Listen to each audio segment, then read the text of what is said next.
Welcome, everybody.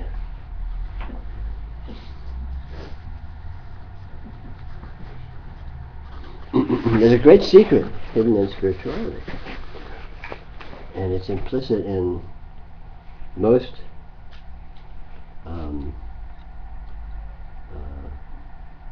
powerful spirituality, and it's explicit in a few places. It's explicit in Dzogchen, it's explicit in Kashmir Shaikhism, it's explicit in some yoga.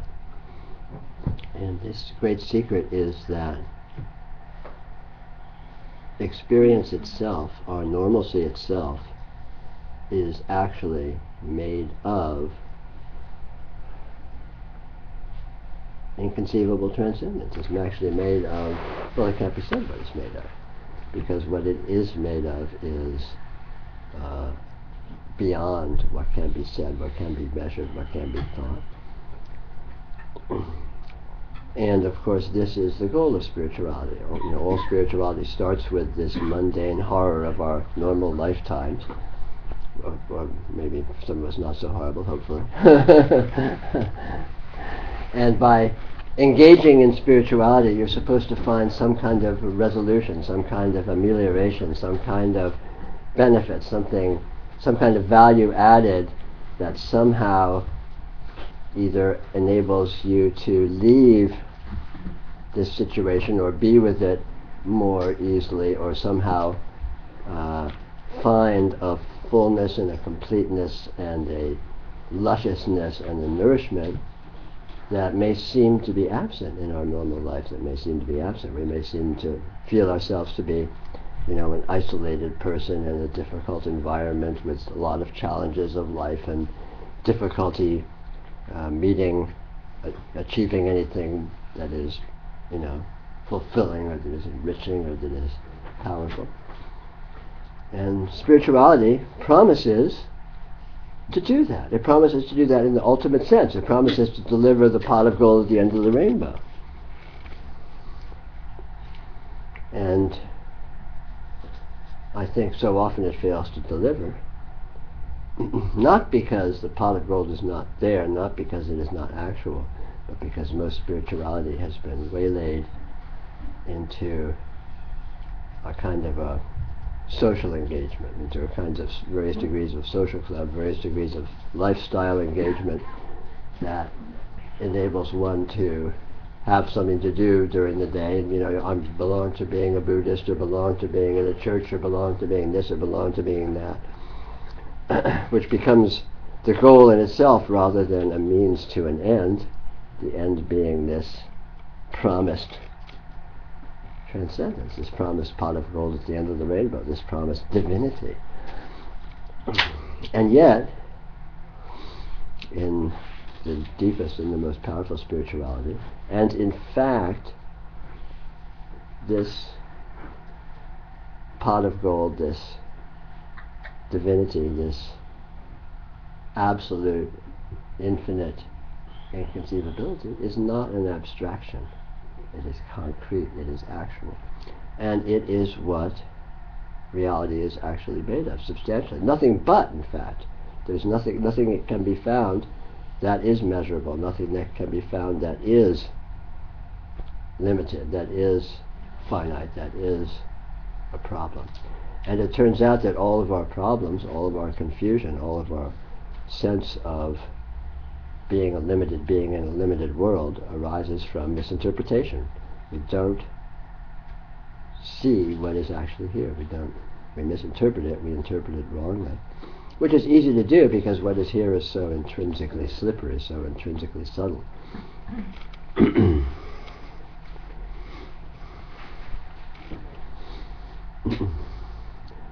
Just very obviously, right now you are experiencing your experience by consciousness. What's consciousness? Oh, it's just consciousness. It's consciousness. It's right. This consciousness. Sure, it's just normal old consciousness. Yeah, right. It's normal old consciousness. What is it? Where does it come from? What's it made of?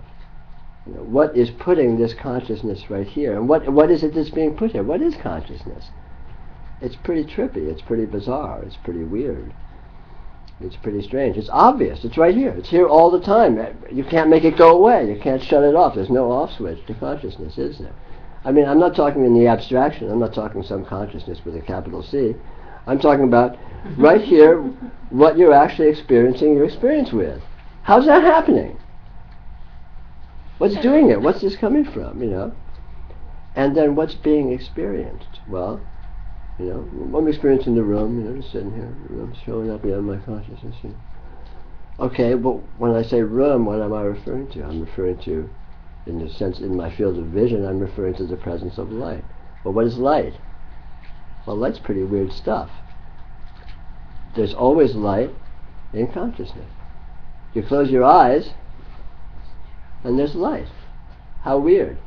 You know, you close your eyes and you go into a completely dark room, and you still see light. There's light in consciousness, always. You go to sleep, and there's light. You start dreaming, and there's light. Where does the light in your dreams come from? There's no lights on. No one left the lights on or turned lights on in your dreams, did they? It's just, how does that happen? Where's this light coming from? And how's it being experienced? What's this consciousness that it's showing up in? So, these things are actually very obvious, very concrete. You know, you experience this continually. You can't not experience it. You can't shut it off. There's no off switch. There's no blinds you can pull down over the light or over the consciousness to block it out or make it go away, right? It just doesn't happen.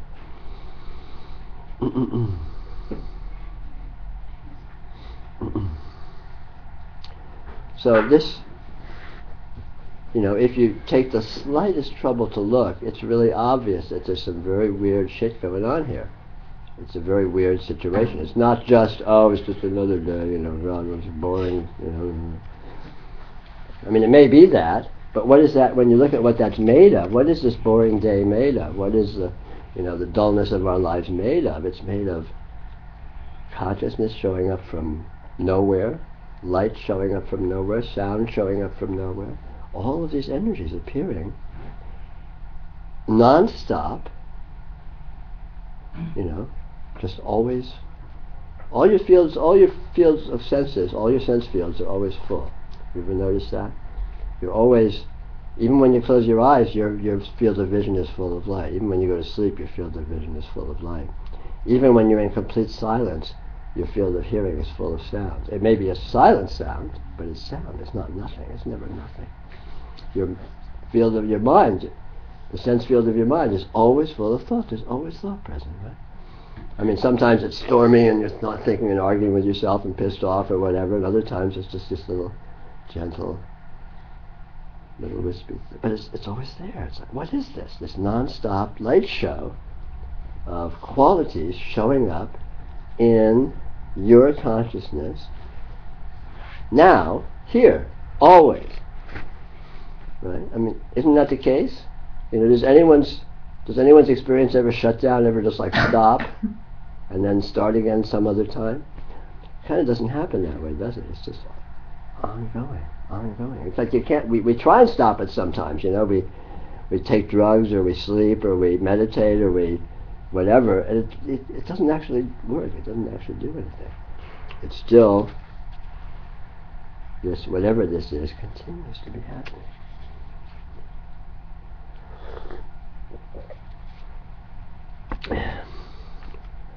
And it's always now, and it's always here.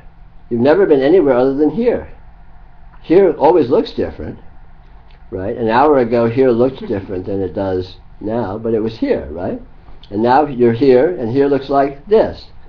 And in 3 hours you'll be somewhere else, and here will look like that, but you'll be here. You're always here. Here is this continually changing kaleidoscope of qualities, experiential qualities, but you're always the center of it. It's always happening in you. It's always happening in your experience, in the field of your experience. And it's always now. Right? I mean, you can think, well, yesterday, you know, what did I have for lunch yesterday? But that's a thought I'm having now. You can't go back to yesterday. Yesterday is an abstraction, and you can only hold that abstraction now. So everything happens now. And exactly how long does now last? is now like stick around, is now kind of, oh, it's about, lasts a couple seconds. It's not like that, is it? It's instantaneous. I snap my fingers. How long before the snapping is gone? It's like, as soon as it happens, it's gone. It's like, bang! It's like it may as well have never happened. It's completely nowhere, nothing. It's non-existent. It's only existent in the moment it happens. And how long is that? It's shorter than short. So everything only exists now, and now has no duration. That's pretty trippy, And these aren't abstractions. These aren't, just look and see for yourself. This is concrete. This is actual. This is, what is actually present, the way it is actually present. And the point is not that these are special. The point is that this is absolutely normal. It's never not that. But we don't typically notice that because we get all caught up in all of this soap opera and storyline and interpretations of the human drama, all of our semantic narration, all of our, gosh, I have such problems and I have to do this and I have to do that, and you should hear what happened to me last week. It was wonderful, and this, that, and the other. All of which are abstractions happening in my imagination now, here, in consciousness, which is inconceivable and yet actual.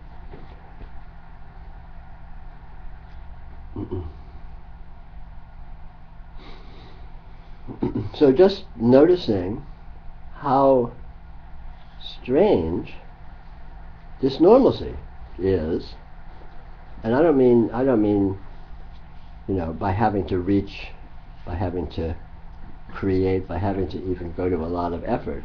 It's obviously pretty weird if you just look at what's actually happening and the way it's happening, what's actually here and the way that it's here.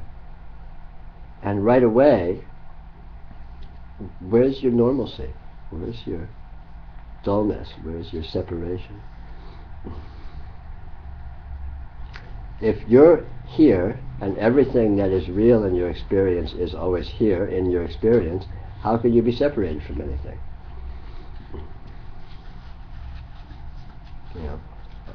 I see that golden Buddha across the room. Where do I see it? Here in my consciousness. If I was outside, I might look up in the sky if it was a clear night and see the moon. Where would I be seeing the moon? Here in my consciousness. If I close my eyes or turn my head, the moon disappears because it's not here in my consciousness. Oh, but it's still there.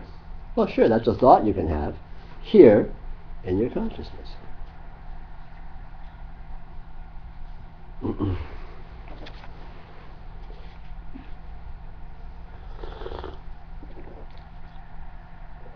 So once you begin to notice the way in which this is the case, it can be very interesting. It can be provocative. You can begin to wonder, wow, some interesting stuff going on here, and people in general aren't really talking about it. They don't seem to be paying a lot of attention to it. That's kind of cool, and if your interest is piqued, if you want to pursue it a little further, you might begin to see the extent to which these questions are answerable. So here's this consciousness. It's completely obvious, right, that your consciousness is present. It's undeniable. It's so obvious as to even to say it is absurd. What is this? Is that question even answerable? And just before you just decide it isn't, maybe it is in some way, but maybe the answer will have a form that is unexpected, that is subtler or more open-ended than a simple answer of, what is 2 plus 2? Oh, it's 4. The answer is sort of simple and limited and semantic and specific. But it's not nothing. It's something. So if it's something, what is that something? What is it that's appearing in consciousness? What is light? Light is completely obvious. It's very explicit. It's not something that's at some remove. You can study light very much up close and personal anytime you want, because it's always in your consciousness. You can close your eyes and study light. In fact, that's one of the best ways to study it, because you'll tend to be less distracted by all the supposed objects and situations that you may be interpreting the light to be implying exists around you. You close your eyes, what do you see? You see, wow, there's tiny flickers, instantaneous flickers of light in this form. This sort of imply these amazing patterns with a great deal of instability and dynamism. And so what is this that's appearing? How is it appearing? And again, you can study it very directly through engagement with it. How can you study it? Because consciousness is experiencing it. Consciousness is already studying it. The very act of experience is consciousness studying what's appearing in it. So just the very act of seeing alone already means that consciousness is engaged. And consciousness is not inert. It's not mechanical. It's not dull. It's not just like a rock or a machine that's sitting there. Consciousness is pure intelligence. It's powerful. It's potent. It's more than just a mechanism or something like that. It has hidden and surprising abilities. It has the ability to be inconceivably intimately engaged with everything that seems to appear in it right off the bat. And this engagement conveys reams of information, all kinds of information, innuendo and suggestion and all sorts of things. It's out of all this innuendo and suggestion that we create our idea of the world, right?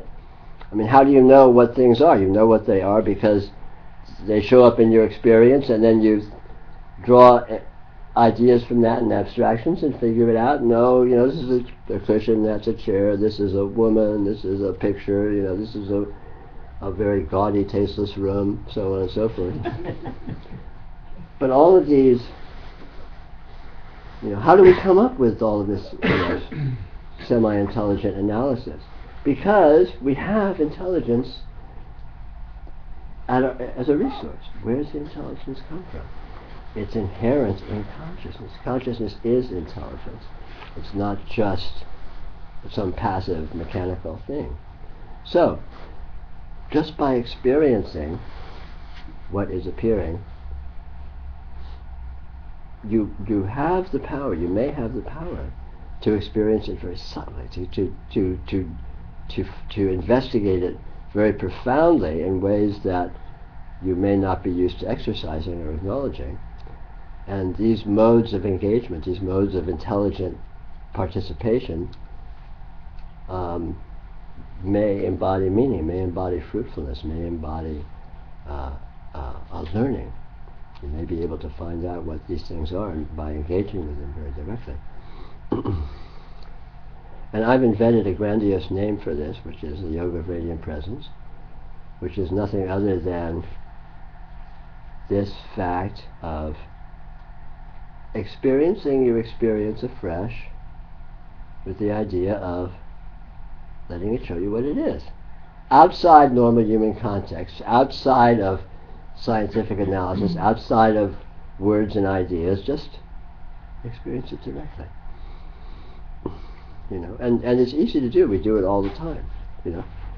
You learn more about what water is by putting your hand into a bathtub full of water than you do by reading books or reading encyclopedia about water. Just in that, you learn inconceivable quantities of meaningfulness, right? Same thing, you know more about light by being with light than by studying physics textbooks, so on and so forth. And there's no limit to how far this investigation can go.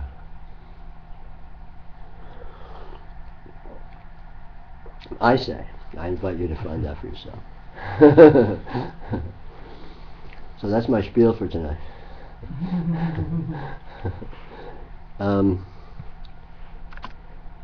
If you'd like to talk about it or talk about anything, we can do so.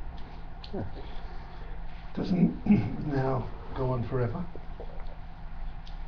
As much as, yeah, but what is that? What any of that means is this. So it goes on forever. It never stops.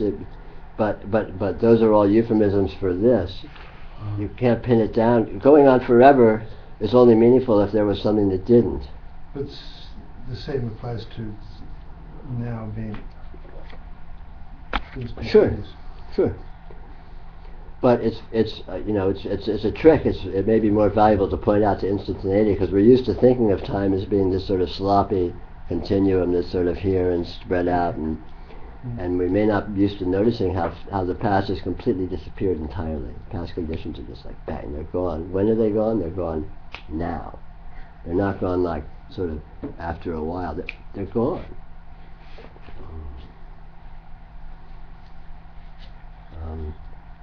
And yeah, it's not that it goes on forever, that it doesn't go on forever. It's that the way that it is transcends any of those considerations. It's D, none of the above. Time transcends time. Yeah, time. What time actually is way beyond any idea of it anyone has ever had. I mean, that's what I mean when I say that this is intrinsically transcendental, not in some vague sense or some metaphysical sense, but it literally, what this that is actually right here, right now transcends any idea of it you can come up with, transcends anything that has ever been thought or said about it, just in its being. And again, not as an abstraction or as a philosophical argument, but just the actual fact of it is obviously mind-blowing, because your mind can't wrap itself around it. It's beyond that. And yet it's actual. And that's very powerful. That's a very juicy blend. It's amazing, and it's actual. It's not just amazing like, wouldn't it be amazing if? It is actually amazing right here, right now, explicitly. Concretely. The point I was trying to make was that time doesn't exist, in fact, right, as a concept, but nor does anything else. Right. Yeah, nothing. But what this is beyond your wildest imagination, literally. Not because your imagination is paltry, not because you're stupid, but because what it intrinsically is infinite. It's unlimited. It's hyperspatial. It's just, you can't say what it is. It's incredible. And it's obviously so. It's not so in some subtle, elusive way. Although it turns out to be subtle and elusive because we tend to be so heavy-handed in how we approach it. We've made ourselves dull with all of this, dealing with things in terms of words and ideas, which are really pathetic ways of trying to engage with actuality.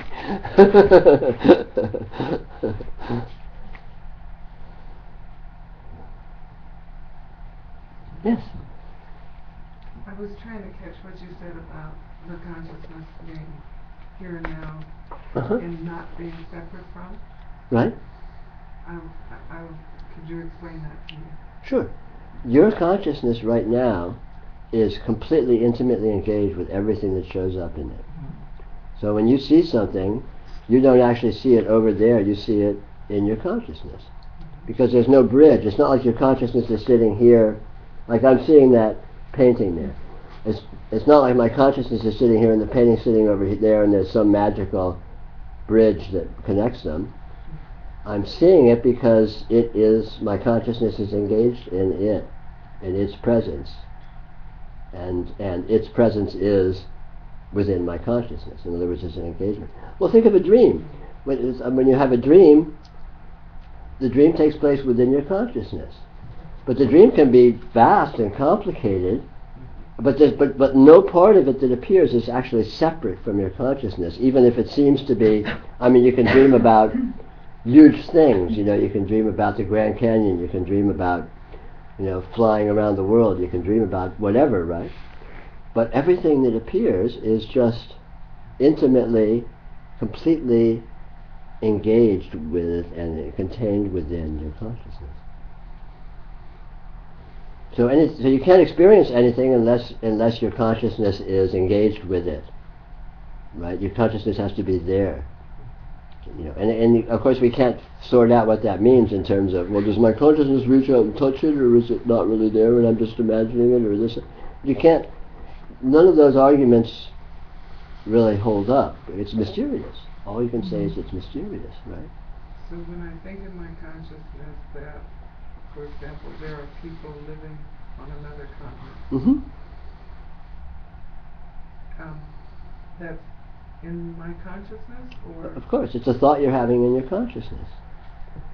You can think that there's pink elephants that are landing in a UFO on the ceiling of this building right now, and that's also a thought that's happening in your consciousness. But it's there, isn't it? Isn't it? Is it in my consciousness, or is it separate from me? Well, what would separate from you look like? What would that mean? Well, another continent would be not here and now, right here. Yeah, how would you know there was another continent? Suppose I tell you there's another continent. Suppose I tell you there's another planet. Suppose I tell you there's a new planet been discovered that's 5 miles that way that has whole cities on it. Now I've told you that, so it's an idea that's in your mind just because I said it, right? You can't know anything about it one way or the other unless you get some other evidence, right? I might produce some photographs and say these are pictures of this other planet, and likewise with this other continent. Let's say London. Well, London, okay. There's this place, London, right? It's not here. It's not in your consciousness right now, except as the idea, since we're talking about it. And I can produce pictures of London. You know, I can go on the internet and draw up webcams that are live in London. I can do all these things. But every time I do that, when I produce a picture, all that there is a picture which is in your consciousness. If I bring up webcams, the webcams are on a computer which is in your consciousness. And if you fly over to England to see if it's there, and lo and behold it is, it's in your consciousness. So is it in your consciousness? If it's not in your consciousness, how can you know it's there? It's kind of like the refrigerator light, isn't it? You know? How can you know whether the refrigerator light goes off when you close the door? Right? I mean, it's the same riddle, you know, the old famous riddle, if a tree falls in the forest and there's no one there to hear it, doesn't make any sound. And these are more than just mind games, these are more than just riddles. How do you know what's real? You know what's real, bottom line, because from your experience. You know, if I tell you something absurd like, you know, Adolf Hitler is suspended from 3 feet from the ceiling of this room, sitting there right now, you're going to look and say, I don't see it. It's not real to me. Prove it. You know, give me some more evidence because I don't see it. I mean, this is how the basic criteria by which we know whether something's real is our experience, right? Experience is real, and anything that's not experience is questionable. And the only way to verify anything is to experience it. Otherwise, it's just an assertion. So, it's a matter of looking very closely at what you actually experience. So I can show you pictures of London. I can get London on the web. I can pick up the telephone and call someone who says they're in London. And all those things can show up in your experience. But London hasn't shown up in your experience. Just these things have shown up in your experience. And even if you go to London, London's an abstraction. You know, when you go to London, you might go to someone's house and you go to their bathroom. Their bathroom is real. Is their bathroom London? You know, or you might go out and go, you know, walk down the street and see some dirt on the sidewalk. The dirt's real, but is the dirt London? Well, yeah, sure it is, but London's an abstraction. You know, London is made up of the experiences that happen when you're in London. But the operative word there is experiences. And if you don't have those experiences, then you don't. And the question is not whether or not London's real. The point is to look at that your experience is real and pay more attention to that. Because we're used to, you know, our big problem as human beings is we're used to confusing abstraction and reality. We have all this stuff that we get all torqued up about, that we talk about, that is all just like arguing about Mickey Mouse or something. It's not actual. you know, what's happening in politics or the economy or this or that, or I don't know, whatever it is that we're interested in. And it's all abstractions. Abstractions are fantasy. Abstractions are imaginary, and they happen in your experience in real time. So they are real fantasies, but they aren't real events. And we are, you know, I think the human beings have an epidemic of being confused about that distinction. To notice the difference between what is actual and what is not. Experience is actual, interpretation is all in imagination, and is actual imagination. But it's not actual fact, except for being imagination.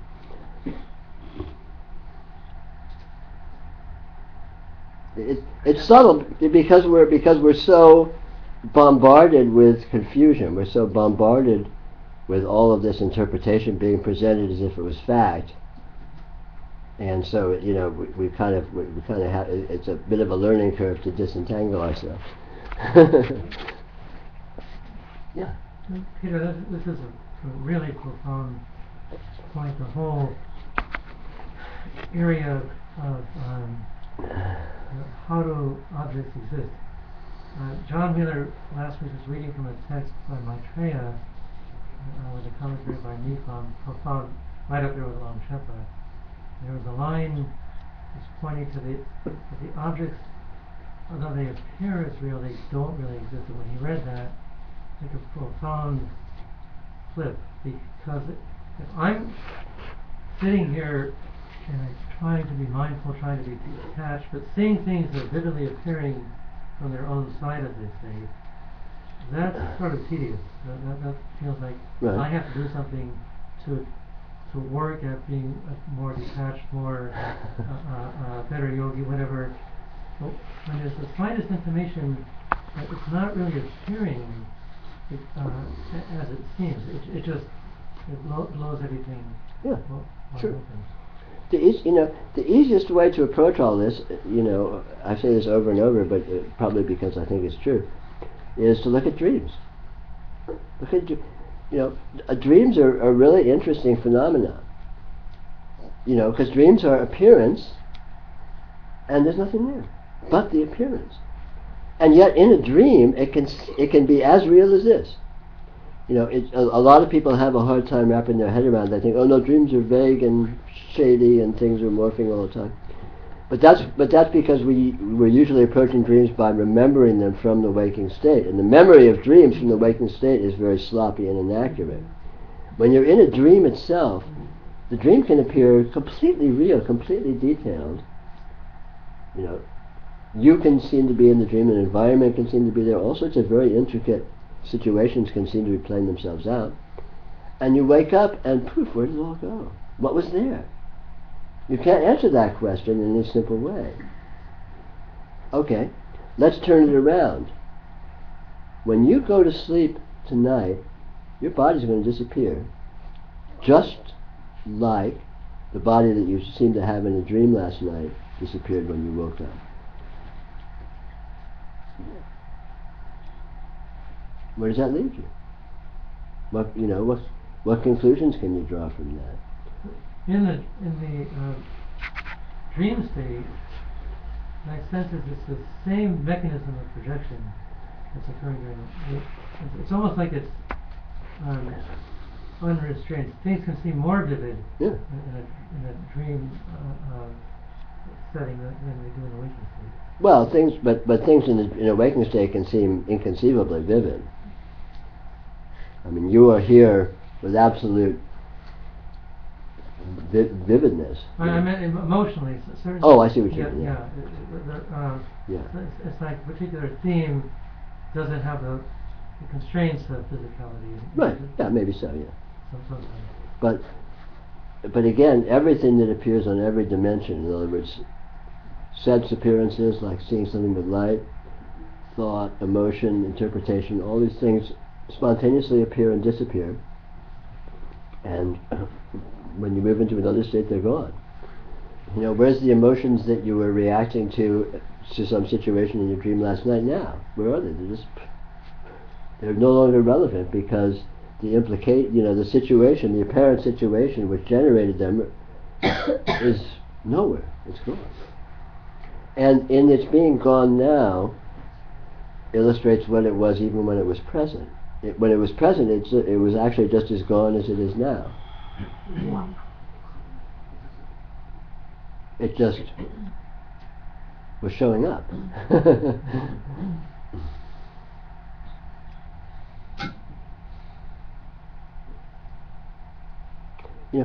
It's important to come to see directly that none of these questions are resolvable in a simple way. When you say, how is this appearing, it's not like that question is going to have a simple answer that you can just say, oh, because blank, blank, blank, blank, blank. It's not like that. It's more like, it's a question mark. It's a mystery, it's a miracle. It's miraculous. The things that have real truth, things that really grab the tip of your mind, that I tend to dwell on sometimes, or feel sorrow or regret. And the way those images appear with such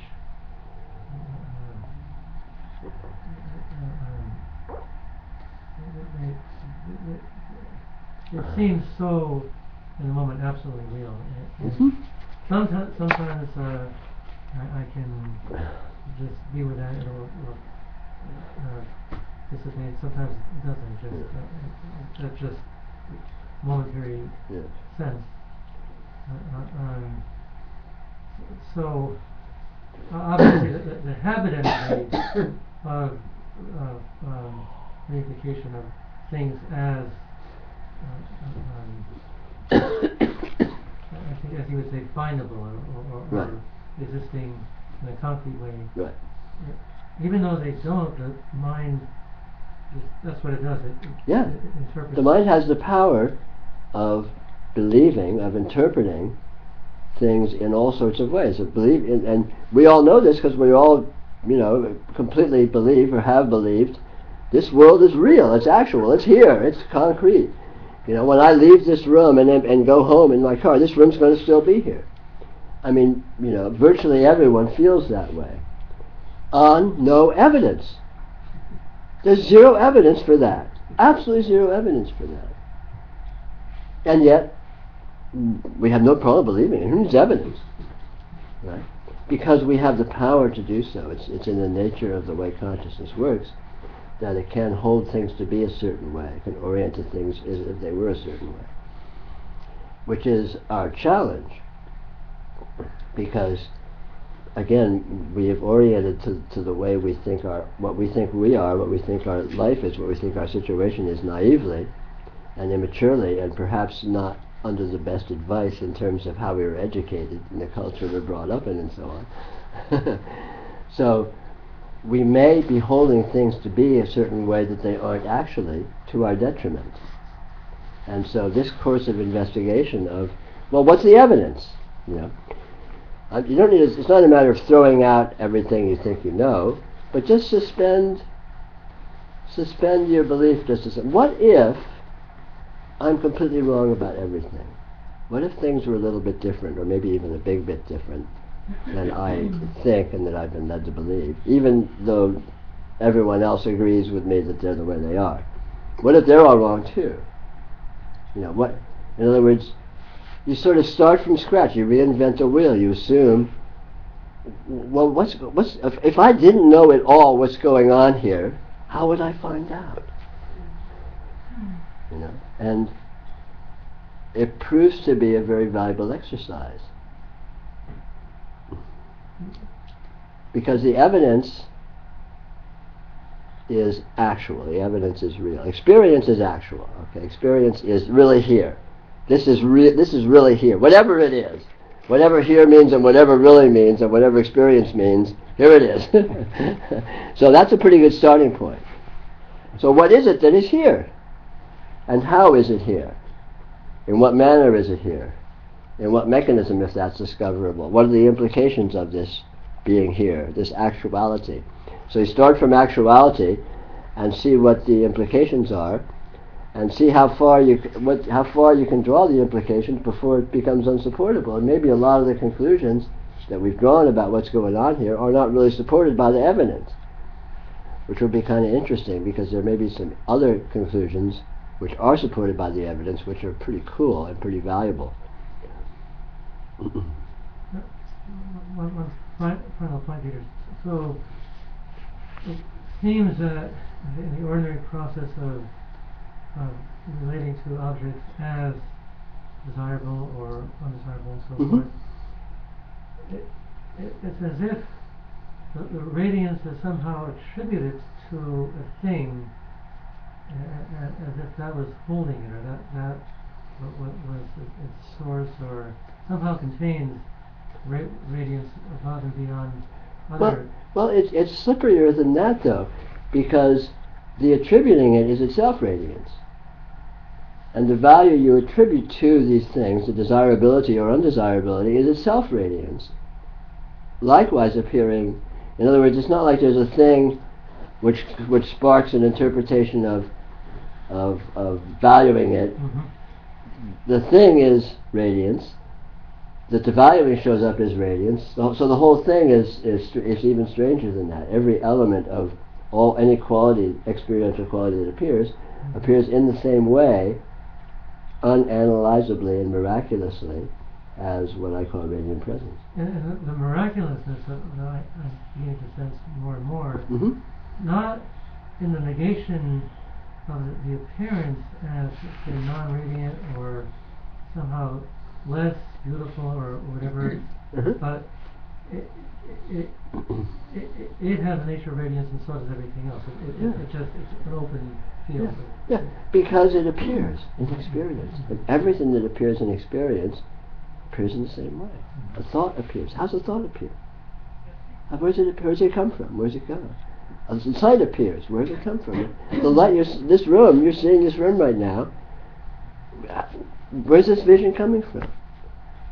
You close your eyes, you see light. Where's it coming from? You think a thought. You remember yesterday. Where's that coming from? And where's it go? Because it's gone instantly, and something else replaces it. Right? I mean, you're seeing this room. We're used to thinking, well, the room's just sitting there. It's not doing anything. But in actual fact, that's not true. If you look at your experience, isn't it? You notice this detail and that detail and this detail and that detail and this detail and that detail. So your experience is actually dancing around. There's no room. There's just this ongoing stream of vignettes of little snippets of qualities that show up in experience. And in our imagination, we effortlessly piece it together. Oh, it's a room, and it's a whole, and it's just stable and sitting there. But your experience isn't sitting there, is it? Your experience is dancing around like a butterfly. Right? If you notice that, it always is. You can't, it's very hard to do otherwise. It's extremely hard. People that have experienced or played around with a serious meditation know this. Try and make your mind just concentrate on something and not dance around. Good luck. Even if you do that with some facility, you'll find there's still a subtle dancing around. It never actually stabilizes. It never actually gets inert, locks in. There's always this fluctuation, this dancing, because that's what this is. This is a dynamism. Experience is a dynamism. It never stops. It never slows down. It never pauses. And again, simply noticing the way it actually is reveals that. You reveal that. Wow, gosh. In actual fact, I'm just thinking here, looking at the room, but I'm actually like. Or you look at someone's face. You look at someone's face, and you look at this, and you look at that, and you notice this little bit, that bit, the hair on their lips, there's this dancing around. And when you look at something, it's sharp, and everything else is a little fuzzy, isn't it? Right? And then you look at something else, and it's sharp, and everything else gets fuzzy. So there's this weird morphing where your vision is just constantly, things are coming in and out of focus all the time. It's incredibly dynamic. And yet, we're so good at not noticing that. It's just the room, it's just sitting there, nothing's happening. But it's not really like that. And our interpretation is dancing around Of course. Which means that a whole lot of spiritual effort And even sitting in a class like this with you up front, I'm trying to, almost unconsciously trying to not focus on one thing, but focus on one understanding. Mm-hmm. And That's going to happen. understandings go in the same way. That Of course. they're as completely amorphous and spontaneous and untouchable. Absolutely. Well, revelations like that, you get some insight, right? You have some, wow, and it's like holding water in your hand. It just slips through your fingers, and wow, I had a great insight. But what was it? God, if only I could recapture it. And then trying to catch that becomes a spiritual practice, just like trying to focus on one. Which is itself just a dancing around. And even if you do recapture it, you're not catching it, you're just catching a new dancing that, again, is elusive and dances around. So we're off the hook. There's no hook. There's no you, for that matter. But yeah. Yeah. Yeah, that sort of leads me to sort of my question. I mean, it's not entirely clear who's experiencing. Well, yeah. I mean, I know it's Sure. I, but the I is not what I usually think of it as. Yeah. I mean, that's what sort of, when I first started, listening to you or thinking about these kind of things, I would keep on thinking about the old-fashioned philosophy, solipsism. Right. But this is not, well, first place, solipsism only talks about the mind. Right. It's not even contemplating what experience is, or more universal consciousness, right? I mean, experience is not just a narrow little me. No, experience is not narrow. Experience is all of reality. Experience is what you experience, which is vast, which is infinite, which is inconceivably detailed and slippery and constantly morphing and developing. Well, it's a reality experiencing itself. Well, in a sense. You can put it that way, but again, look and see, rather than trying to analyze it or capture it, look and see what it is. What is experiencing right here, and what is being experienced, if anything? Well, it's sort of unanswerable. Well, it's unanswerable in a simple sense. It's unanswerable in a logical sense, a semantic sense, or within the realm of normal human discourse. But it's actual. It's right here. So check it out. What is it? It is answerable in the sense of engaging with it as it is. It's answerable in the sense you can participate with it with absolute intimacy because you already are. You are what is experiencing your experience, right?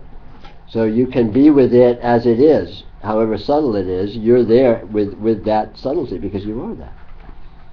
Yeah, that is a strong sense. It's just the looking at the I gets a little mysterious. Yeah, well, I gets pretty meaningless after a while. It's I is this assertion. Well, what is I? I am experiencing my experience. Okay, cool. So what is this I? If you look at what's experiencing your experience right now, well, my experience is being experienced, clearly, maybe. Yeah. I mean, it's here. So what is this here-ness? Is it, other than the field of my experience being here and being the sole reality, as far as I can tell, does it have parts? Does it have an I? I mean, these questions get slippery and they get, ultimately meaningless. Yeah, I mean, there's this. This is what it is. So this is as it is. It arguably includes a power of experiencing. It arguably includes qualities, experiential qualities, and the relationship between the power of experiencing and the experiential qualities appearing is very elusive. You can't pin it down.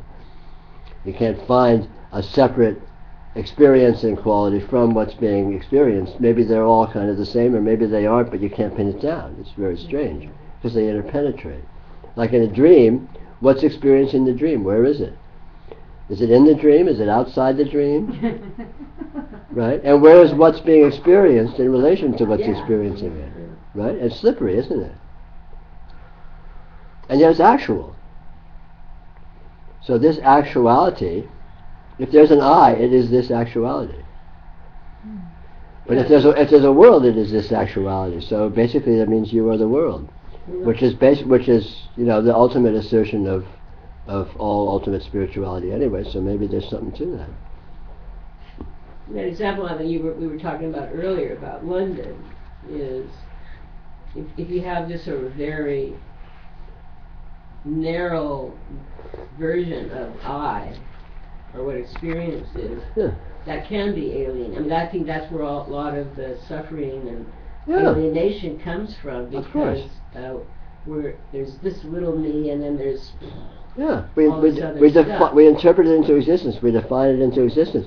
There's this little me, and I'm in my body, and I'm in this big world, and the world is not me, and I have to protect myself from the world because it's strange and weird, and I don't know how it works, and I have limited resources, and I'm going to die, and by the way, and anyway, life sucks, and so on and so forth. All this stuff, that story, that whole plot line, how true is it? What's it based on?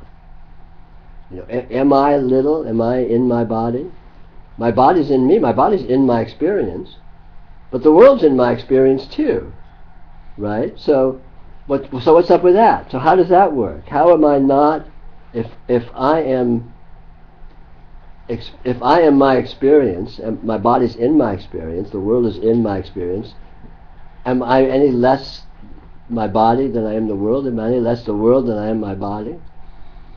I mean, these questions are not as simple as they seem to be superficially from a sort of a common sense, consensus reality point of view.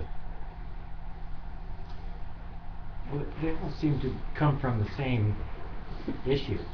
And it's like with time. You think of the concept of time, and then you've got all these types of questions around it. Well, how long is now, and how what's forever, etc., and so forth. Yeah. None of which it's not really important or even interesting. Well, they prove to be irrelevant once you do a little bit of investigating, and you very rapidly transcend, the issues of your questioning from the starting point, and new intrinsic questioning arises, which is nonverbal, right, which is non-conceptual, which is implied by what this is, which is non-verbal and non-conceptual, right? Your experience is not verbal, right? This is not an idea. This is not a word.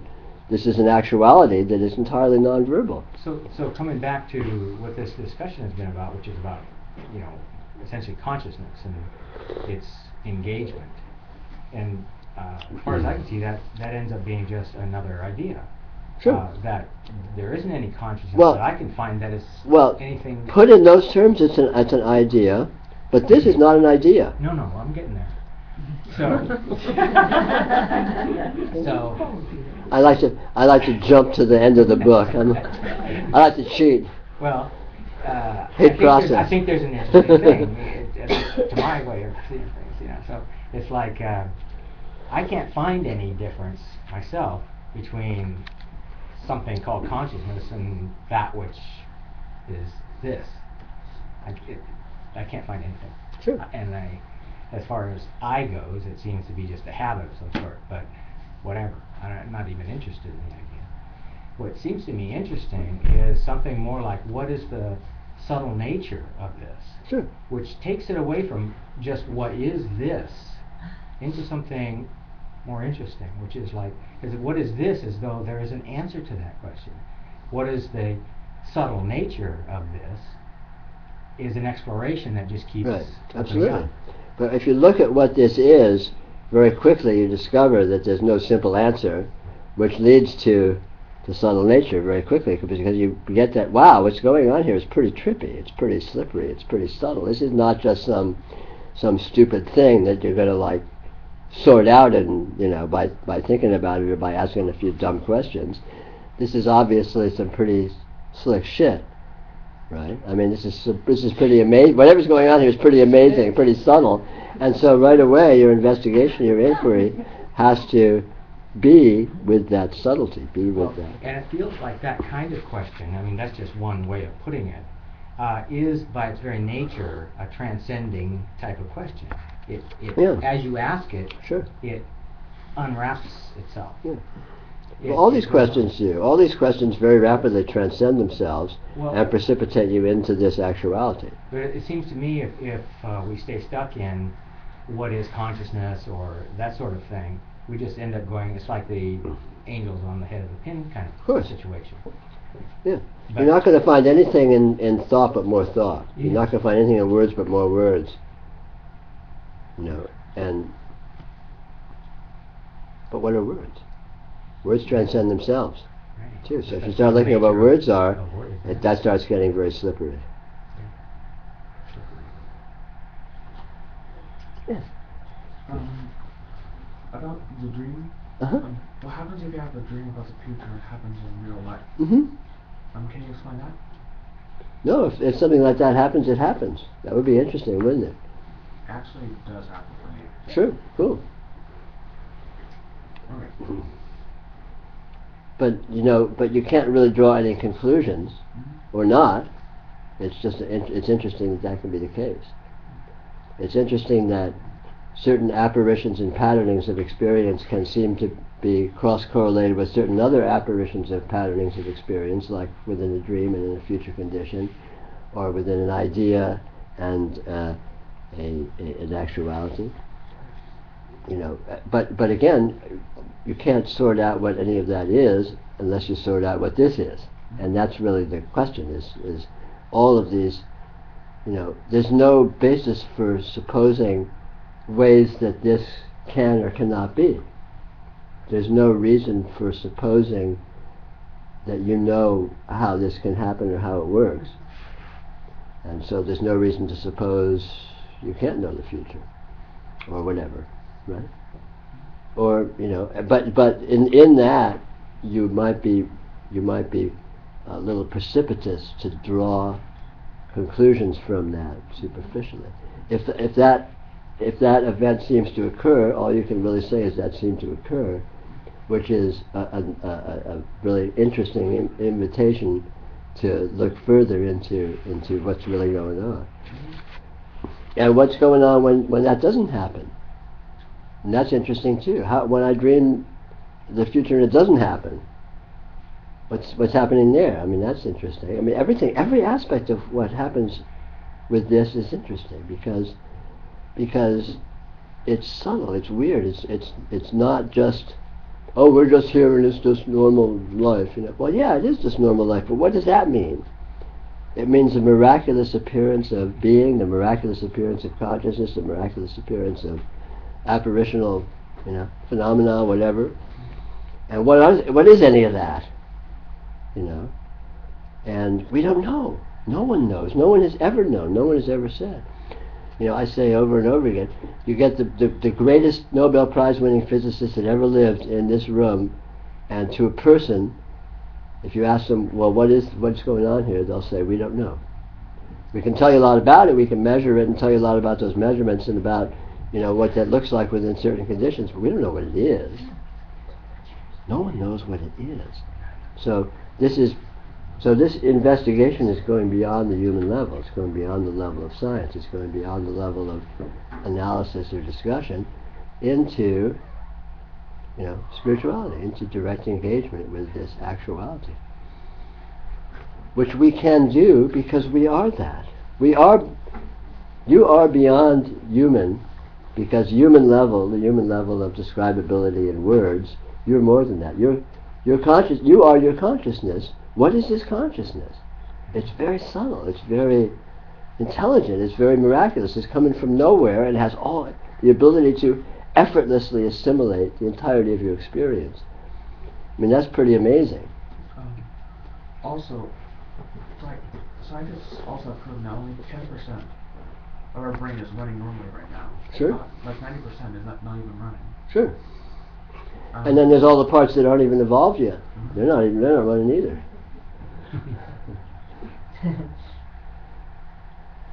But the system that created your brain, in other words, you go back 40 years, your brain didn't exist.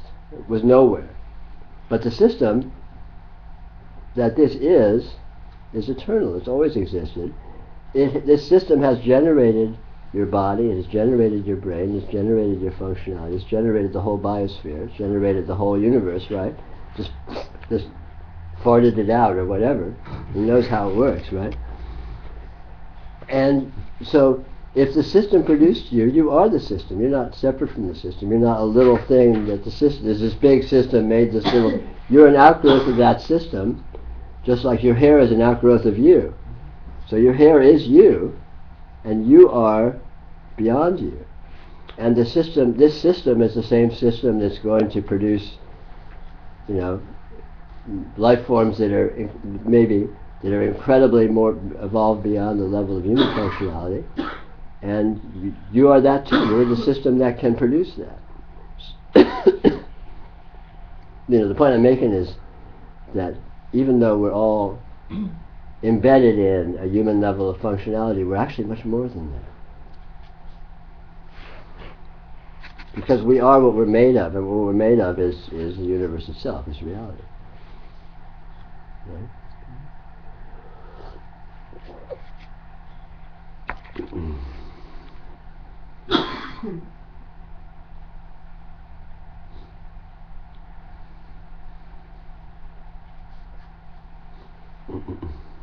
Yes.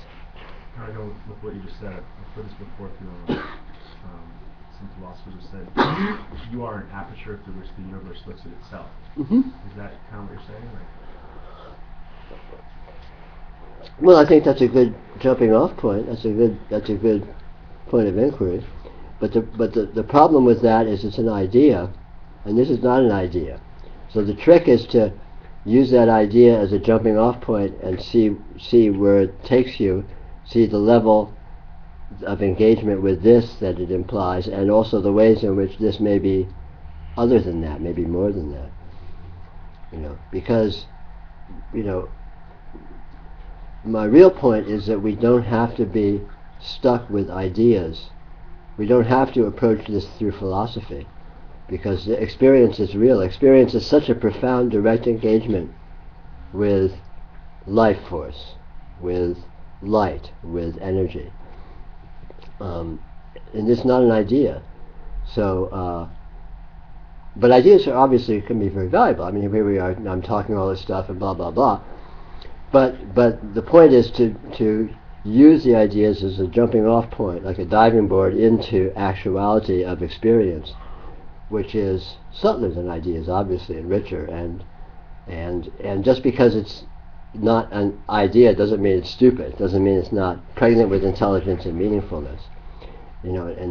I think we find very quickly that there's a non-linear meaningfulness in just the presence of experience, in form, in consciousness, that is much richer and transcends ideas. That's where ideas came from, after all. Do you think the ideology and the linear capacity creates a level of security or separation? Yes, obviously that's the problem. That's the spiritual challenge. We're addicted to our interpretations because they're safe and manageable, we think, and then we think that the wide open, the darkest wilds of actuality, we don't know what it is. It's like it scares the shit out of us. So we cling to our version of things, which may be, but the problem is we know we're doing it, which is why humans are also insecure. We know we're faking it. Wow. Yeah. If it really worked, then we'd be confident. We'd say "fuck you" to everything. We'd say, "Hey, I got it. You're full of shit. Everything's full of shit. I know what's real." We aren't like that. We're like, we're sort of in the back of our mind. We're sort of a little insecure. We're like, wait a minute. We're a little defensive, right? Because we know we're faking it. Everyone knows they don't know what's going on. When you come into this world as a little kid, right? You don't know what's going on. You don't know what anything is. You're looking at the world going, "Wow." And your mom and dad saying, "That's a truck, and that's a car, and this is Daddy, and you're little Tommy or whatever, right?" And you're like, "Oh, okay, I'll go along with that." And so you learn all these names, right? You learn how to play this elaborate game about naming things and designating things, but none of it really explains what anything is. And we know that. But we forget it because we're so good at naming the names and playing the game. I can fit in, I can chat with you and hang with you and do all this stuff, right? But we're glossing over the fact that I don't know what the fuck's going on here. I just don't know what any of this is. No one does, And so we typically don't acknowledge that. We're typically scared of that. But in actuality, that's where our power is. That's where our strength is. And there's an awful lot to be found in those modes if we can let ourselves, play with it a bit, let ourselves, loosen up a bit and go into these kinds of nonlinear modes. Not knowing can be a real power. Not knowing can be a real method of engagement. Because knowing is arrogance. Knowing is telling things what they are.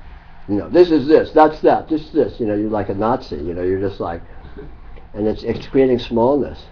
Whereas not knowing is opening to richness, opening to bigness. And how can that not be empowering?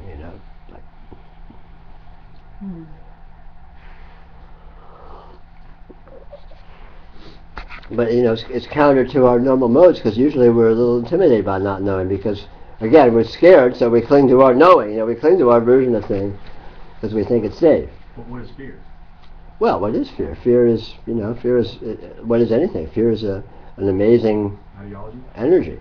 Yeah. And energy is actual. Energy is an actuality. It's it's not, energy is not an idea. Energy is you can't say what it is, but it is. I mean, fear, any emotion, any present experience is a doorway beyond the human level, is a doorway into actuality, because it is more than can be said. It is more than can be defined. Intrinsically, it just happens to be that way.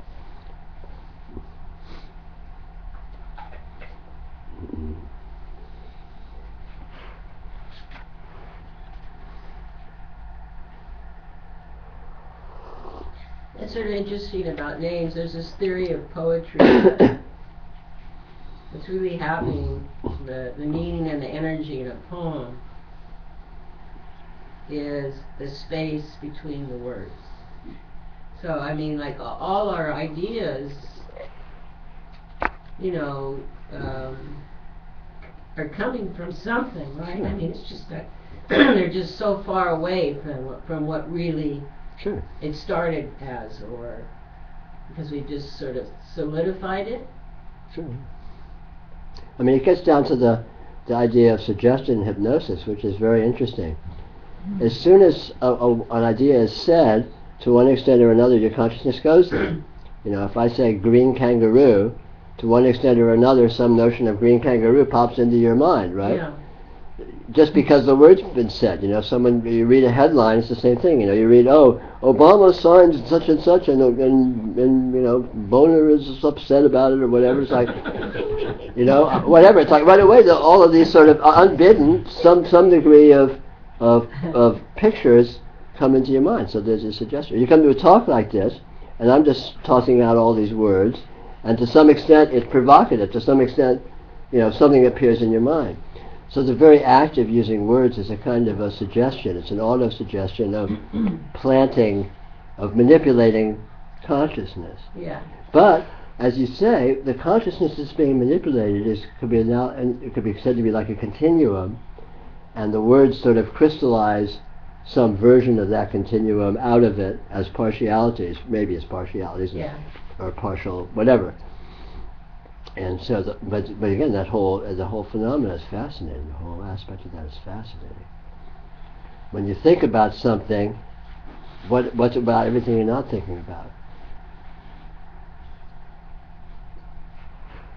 And just because you happen to be thinking about something doesn't make it any more or less real than something you don't happen to be thinking about. Right. So, again, it's kind of analogous to this notion of, well, what is this continuum?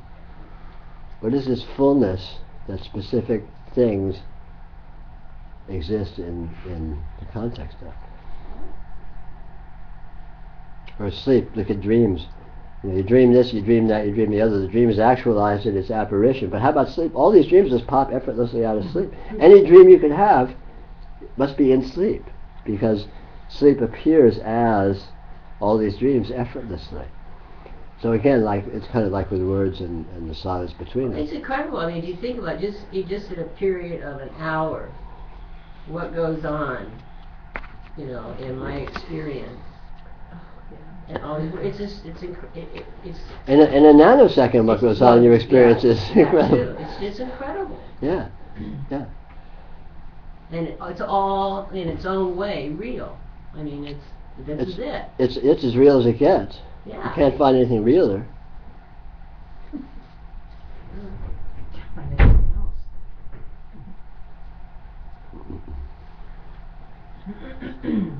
Wow. Yes. So I go back to the question of the separateness. Mhm. When I sit here and you talk about what is this, Mhm. I sense this that you're talking about, Mhm. my this, Mhm. or whatever. Mhm. And I imagine everyone here having their own this, Sure. you know, and you having yours. Mhm.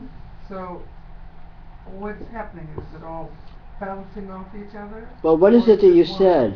What is it you said? You said you imagine. Okay. You can't experience my thisness except by imagining it. Yes. My thisness may or may not exist. Let's suppose, for example, that all of a sudden something happened and you woke up and you realized you had been dreaming all this.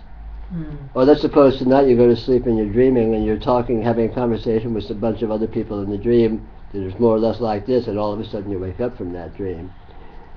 And you see, well, as far as I can tell, they didn't have any thisness. There was no this for them. They were just an image in my dream. Or maybe not, but the point is, how can you tell? You can't know. I can't know your experience. I can only know my experience of your experience, which is my experience. See what I mean? And likewise, you can't know my experience, even if it is.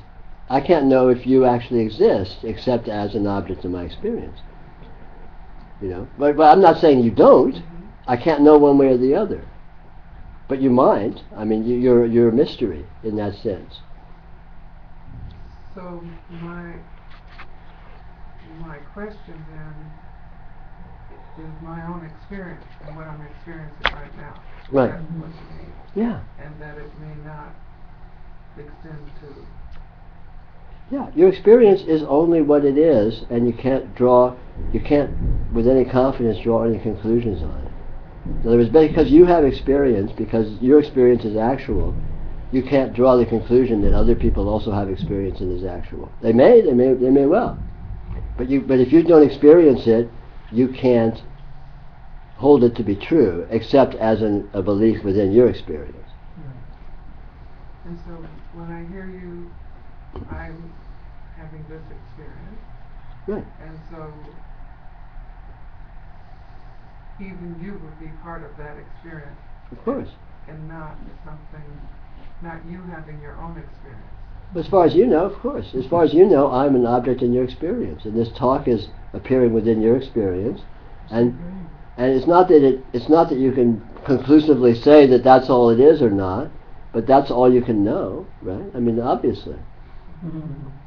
And it may be the case that it is like that or not, but again, since you can't know, it's irrelevant. Pretty trippy, eh? And the point isn't to devalue other people or anything. The point is to look at what's really real and focus on what's actual. And what's actual is your experience, and anything else is only actual as your experience. So any idea you have about anything else is only actual as an idea in your experience. So the idea that I may be having experience too is that for you is actual as an idea in your experience. The idea that Europe actually exists right now is an idea that's actual for you in your experience, right? And that's just obvious. That's just self-evident. That's just empirical. There's no philosophy implicit in that. It's just a matter of really going to the home base and what's really here that I can be certain of. Well, what you can be certain of is your experience, but that's actually very clarifying in a way. Because then you're free of having to hold all sorts of things as being true that are just ideas. They're true. It's true that they're ideas, and it's even true that you may have a tendency to hold them. But that's as far as it goes. You can't say it stops there. You can't say they're true in themselves. They may or may not be, right? But you can't say. It's like, think of a court of law as a witness, you know, it's like, if someone's a witness to something, then they can testify. If they're not a witness, they can't testify. Because it's not real for them, it's just an idea, and they're just going to be spinning bullshit one way or the other. Even if what they say is true, happens to be accurate, it's only so by accident. Because it's not based on experience, which is what's real.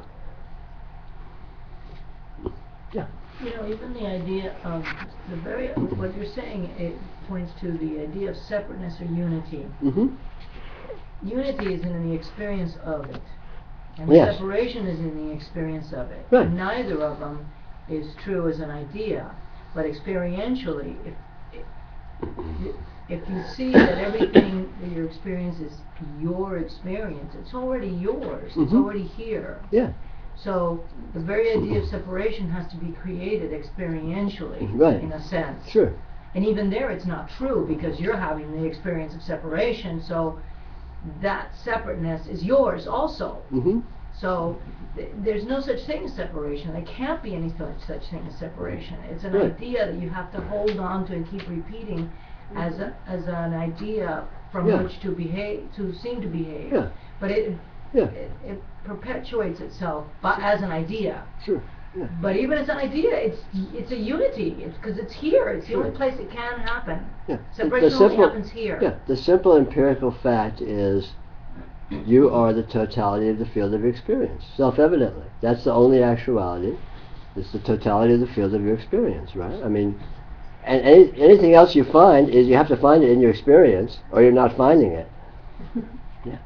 Well, I'm thinking about what you said about being like the witness, right? Uh-huh. In like court, wherever. When, like, even in witnessing somebody else who was to witness you, if their angle of their experience of you is Mhm. separate from yourself, Right. can't that leverage a greater comprehension of what your experience is? And if somebody else would explain their angle of perception in a different manner, wouldn't that shift their perception in a different way? Does that make sense? It could pose a new some ideas for inquiry, but unless you verify it for yourself, even if it's true for them, it might not be true for you. How do you know it's true?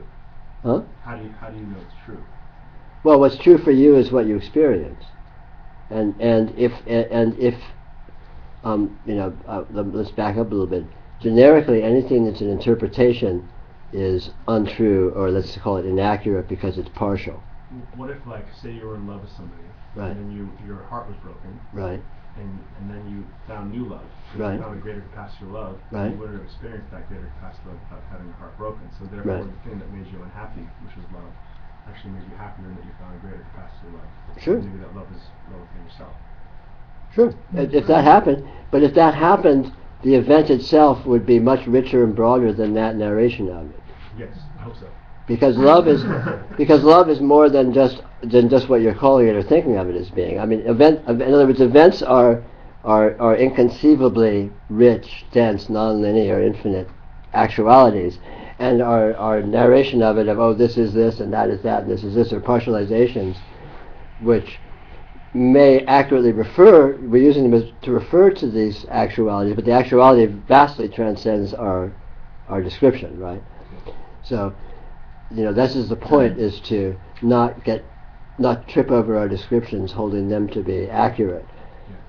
The descriptions are like URLs. They indicate actualities, but they aren't the actuality itself. It's like a phone number. I may have your phone number, but you're much more than your phone number. But I can use the phone number to access you. So likewise, we have these descriptions of this is this and that is that and this happened and that happened, which are they're like addresses of the actualities, and the actualities open up into an infinite, inconceivable richness, right? Because actual events, again, are such non-linear. There's so much. It's so information dense, so rich, because experience is that intrinsically, right? It's so much. I mean, in any instant, your experience is. You could spend the rest of your life trying to describe everything you experience in one instant, and you'd fail. Right? Let alone. That's the beautiful part, though. Yeah.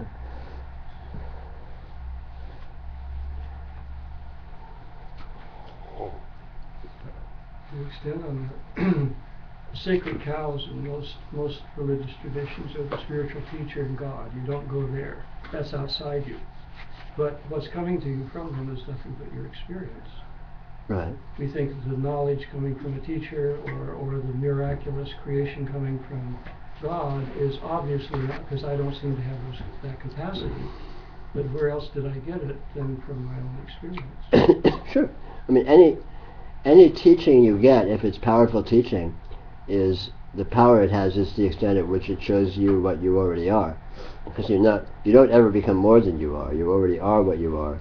You may not realize it, and if you can come to realize what you are, you may feel like you're growing or getting something, right? You know, a genuine or a good or a powerful spiritual teacher is someone who's, giving you yourself. They're not giving you something else. They're showing you yourself. They're helping you to access yourself or whatever. I don't know what. So they aren't actually an addition to you. They aren't more than you that you're getting something from. They're a window of self-discovery that happens to be showing up in your experience. It doesn't diminish the teacher or the idea of God, but well, the teacher it increases the idea of experience.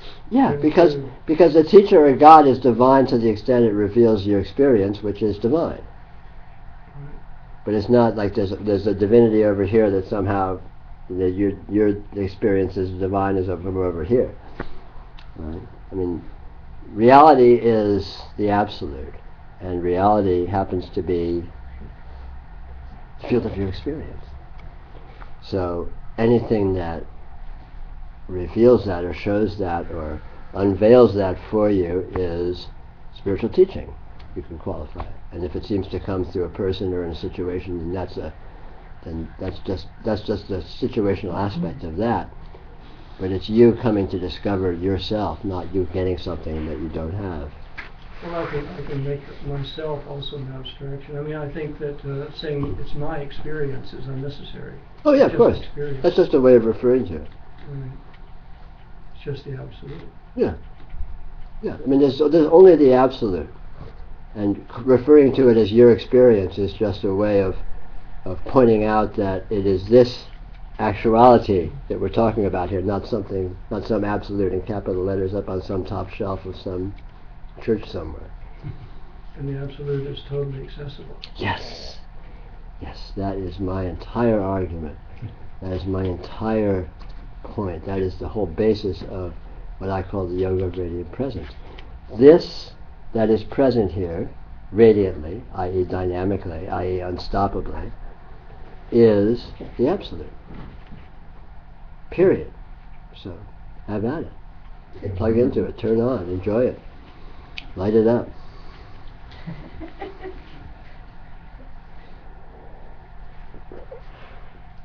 In spirituality it's often said, why, you're just deficient and you have to develop this and you have to acquire that and you have to get rid of that and this and that and the other. I say bullshit. This is reality. This is real, right? I mean, this is as real as it gets. And if this ain't it,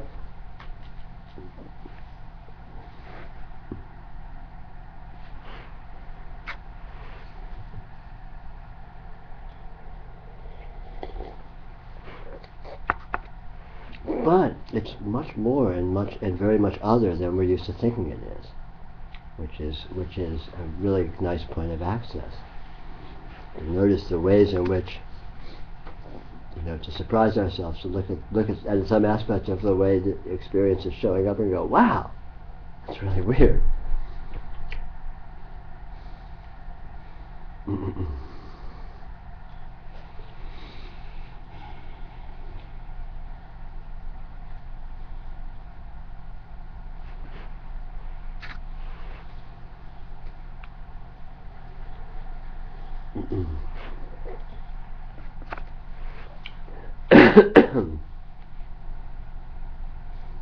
Yeah.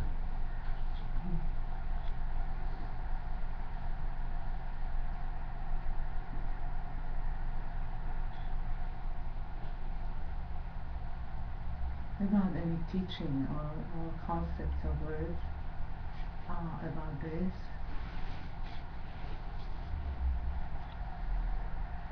In my experience, I never had. There was never words. Of course. And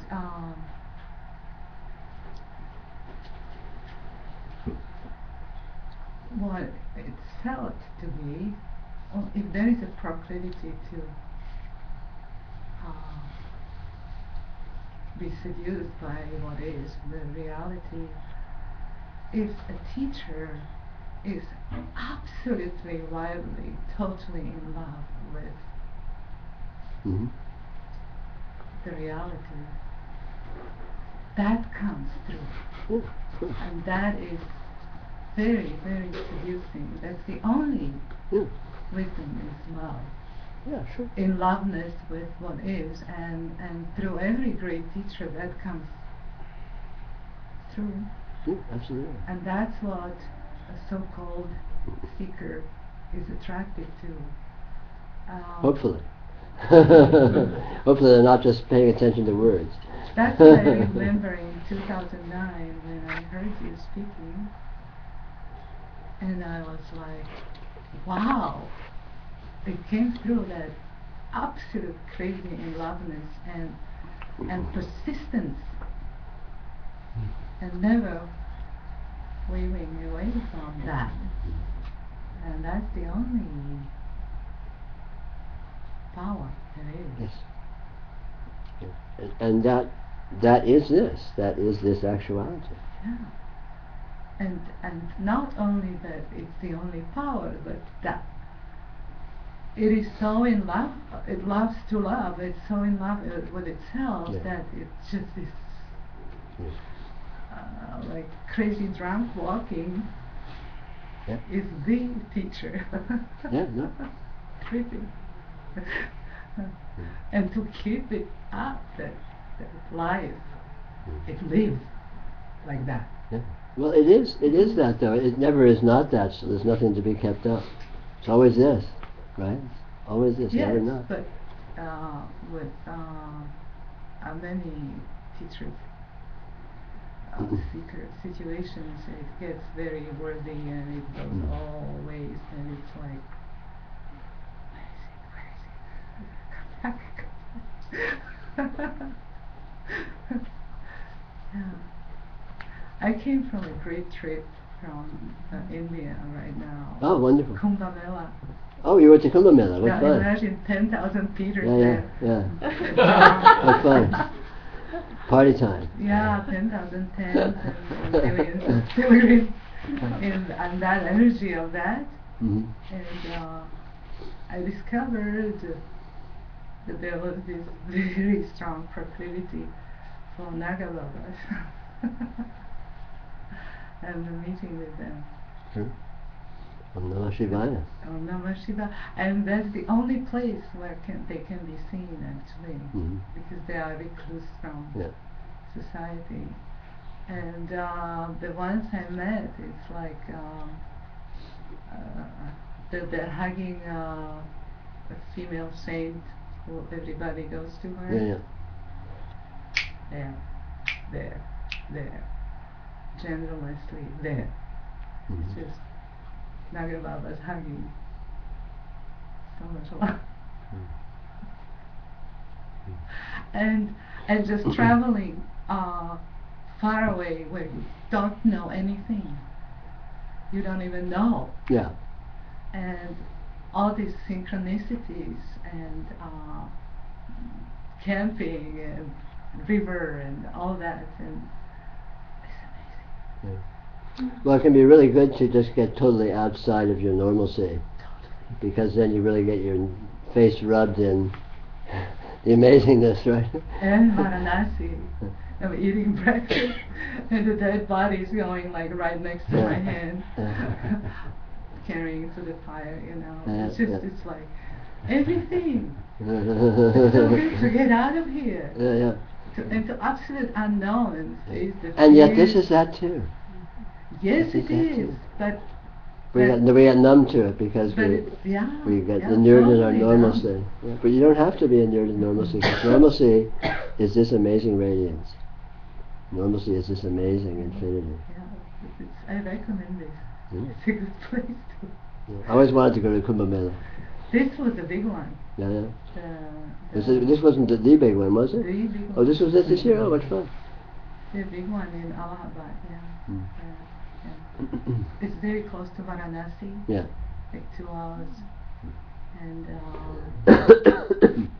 and not only this was the big one, but astrologically, apparently, they say, it happens once in 145 years or something. Mm. Don't know what. John, we missed it. But it's not easy to go there, by the way. It's one of the hardest travelings, but it's worth it. Yeah. And on that note, I wish you all a lovely evening, and I will be here 2 weeks from tonight, God willing, in case you have any interest in being here too. And if not, have fun. Thank you. Doesn't go to Israel.